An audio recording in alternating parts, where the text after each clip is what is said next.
Of course, right after I think shorts are done and I can talk about the quote-unquote last batch, another one gets released. And this time it's not about the IMP gang and it's about Barbie Wire. I had made a video a couple months ago complaining about how she got nothing, way to release it, and now I've gotten instantly dated. I'm sure you guys saw the video. I released it on the 25th, which was the same day that the Barbie short came out, and that sucks, but you know, whatever. Just my luck, right? Oh well, now I get to talk about the new one. Is that not just thrilling? So this one has us seeing the aftermath of what Barbie had to deal with following the events of unhappy campers in the sloth ring. We get to see her getting fired from her peddling drug jobs for her 3 strikes, of which I didn't really note down.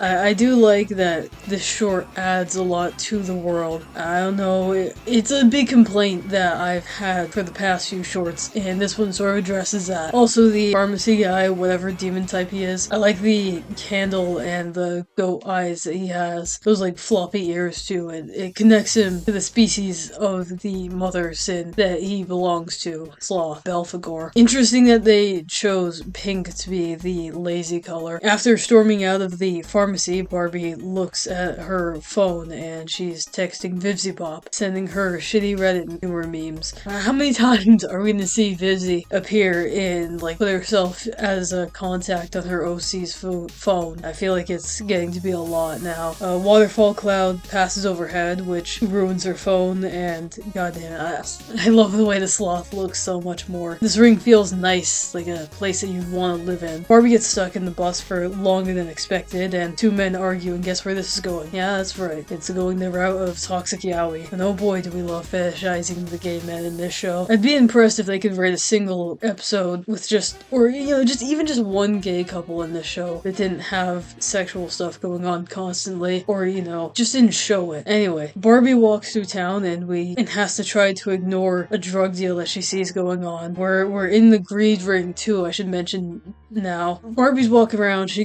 sees the deli that she frequents, which I'm assuming so because, you know, the dialogue kind of on the nose. So she runs there, and the guy, he doesn't really want to serve her. He's like, you know, my dad blacklisted you from the store. At least that's the vibe I was getting. That seemed to be what they were putting down. And his name's Rick, and she will not stop saying it. You know, Rick is, you know, he's pretty sick. Sorry. Barbie tries to act cute here, and it's very reminiscent of how she tried to seduce the kid when she was peddling the drugs with him and trying to do stuff like that, which I don't think I fully commented on it before, but it's actually kind of crazy. It's a high-key redo of Viv's old pedophile woman character. I mean, I guess I'd rather the demons in hell be pedophiles than be gay people because they actually deserve to be down here, but Barbie isn't a straight pedo, she's a bisexual one, so yeah, damn. Guess double whammy.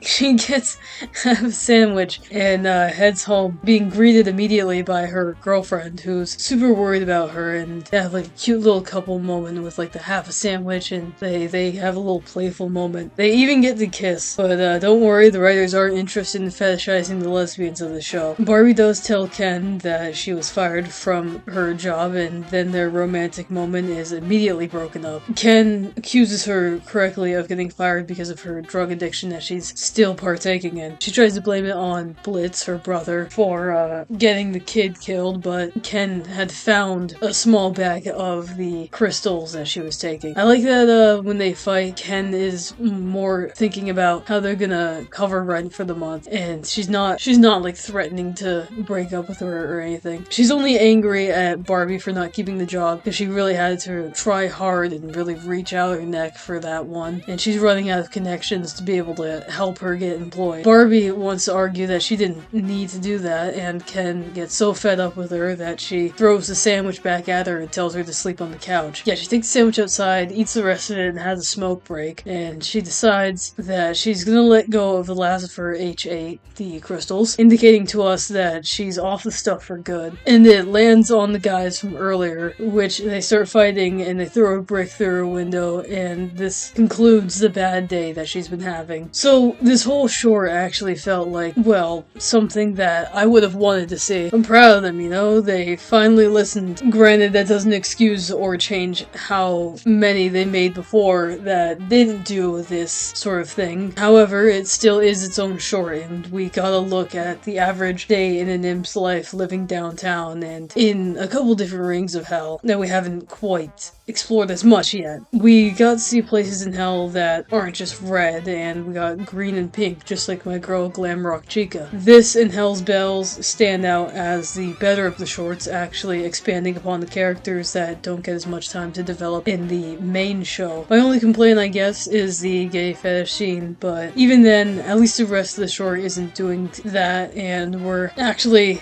getting some development with this character that Viv wanted to hype up for so long. If I'm not mistaken, this short wasn't written by Vivzy Pop either, and hey, isn't that ironic? I guess maybe that's a sign, you know, maybe the lead writing person should sort of change, maybe we should shift focus to someone else to take head of the show. Either way, I hope to see more shorts like this one going forward. I don't want to complain about this one too much because genuinely, I do think it was good. I think it was a highlight of the show. Maybe next I'd like to see the life of one of the sins explored, or even just random background people we saw throughout this, going throughout the towns. We could see side characters attending shows or just general events that go on, so we can get an idea of what hell is like outside of the romance plot drama we have going on. I would like to know what this world is like, and maybe we could see imps revolting against the higher up demons and trying to balance out the power. I don't know, something like that. We also got the other announcement along with this short. Season 2 is going to be released in 2 parts, which is fine, you know, that take the time that they got in need, of course. And they were hyping up the fact that they were greenlit for season 5 of Hazbin, which they're hyping up the ending. They're really advertising the fact that the end is coming, which that felt a bit peculiar to me because we're only on season 2.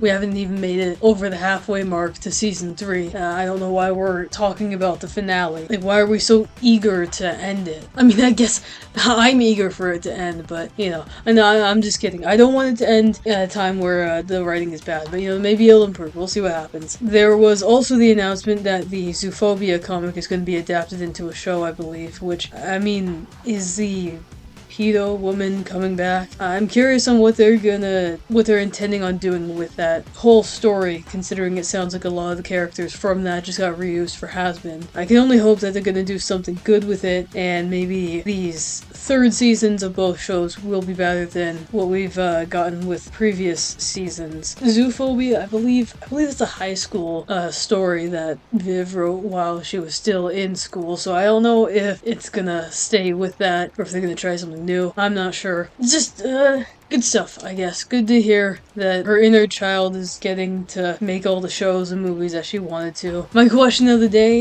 is, which ring of hell do you want to see explored in the next short if you could choose? Memberships are open. I want to mention that. There is a $3, a $9, and a $15 option. Those were the defaults that YouTube gave me. Just wanted to put that out there. We have a Discord if you want to join that. There should be a link in the description, or, you know, if you don't feel like opening the description, just tell me to comment it. I don't know.